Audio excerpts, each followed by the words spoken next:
a tutti e bentornati in un nuovo video. Non so in quale parte del mondo voi vi troviate, ma io mi trovo in Spagna e qui finalmente è arrivata l'estate. Alcuni di voi probabilmente già lo sanno, ma l'estate è la mia stagione preferita. Amo la spiaggia, amo il mare, amo nuotare. La lezione di oggi sarà una lezione in onore di una delle mie cose preferite, ovvero il mare. Cosa impareremo in questo video? In questo video impareremo le espressioni idiomatiche più comuni utilizzate in italiano con la parola mare o con parole riguardanti il mare. Iniziamo con la prima e forse più comune espressione con la parola mare, che è l'espressione essere in alto mare. Essere in alto mare. Essere in alto mare è utilizzato quando ci troviamo in una situazione critica, in una situazione in cui la soluzione è ancora molto lontana. Facciamo una frase ad esempio e cerchiamo di capire. Sono ancora in alto mare con il trasloco.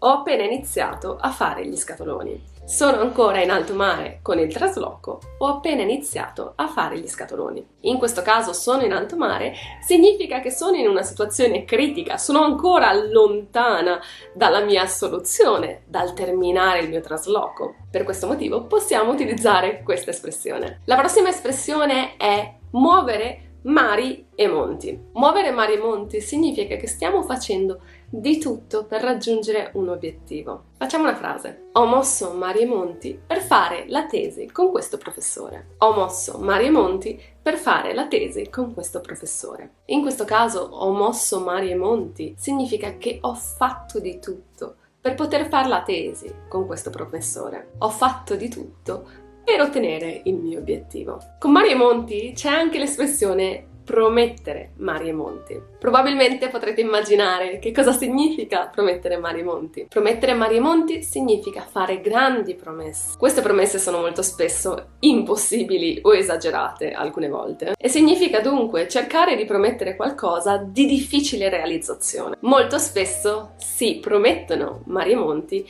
quando vogliamo cercare di convincere o raggirare qualcuno. Mi aveva promesso mari e monti, ma non ha mantenuto niente di ciò che ha detto. Mi aveva promesso mari e monti, ma non ha mantenuto niente di ciò che ha detto. Quindi, come immaginate, mi ha promesso grandissime cose di grande importanza, addirittura esagerate o impossibili, e non le ha mantenute. Molto spesso questa espressione è utilizzata proprio con una connotazione un po' negativa, perché ci si aspetta che poi queste promesse impossibili non vengano mantenute. Un'altra espressione è essere in un mare di guai. La parola guai è un sinonimo di problemi, quindi essere in un mare di guai significa essere in mezzo a dei problemi. Valentina è tornata tardi a casa, è in un mare di guai. Valentina è tornata tardi a casa, è in un mare di guai. Come vedete, diciamo è in un mare di guai per dire che Valentina si ritroverà in tanti problemi, in quanto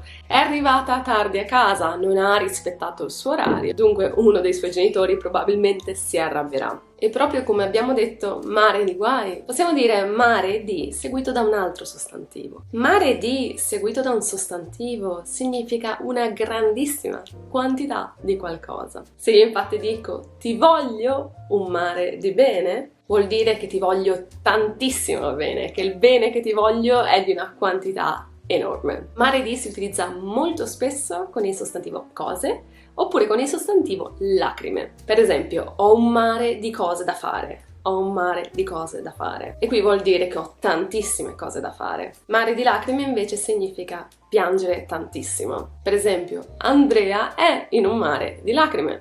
Andrea è in un mare di lacrime. Significa che Andrea sta piangendo tantissimo. L'ultima espressione che ha a che vedere con il mare, nonostante non abbia precisamente la parola mare dentro l'espressione, è fare un tuffo nel passato. Questa espressione significa immergersi nel passato, rivivere qualcosa del passato. Se io dico per esempio sto guardando le foto del liceo, che tuffo nel passato. Sto guardando le foto del liceo, che tuffo nel passato. Questo che tuffo nel passato è un po' come dire che emozioni che sto rivivendo, è un modo per enfatizzare le sensazioni che stiamo provando nel rivedere delle foto del passato. Abbiamo finito qui con il video di oggi e le espressioni più comuni con la parola mare. Se conoscete altre espressioni scrivetele nei commenti. Io spero che questo video vi sia piaciuto e spero che stiate passando una splendida estate, che sia in città, al mare o in montagna. Vi ringrazio tanto per aver visto questo video e se il video vi è piaciuto mettete un like ed iscrivetevi al canale e noi ci vediamo la prossima settimana con un nuovo video. A presto!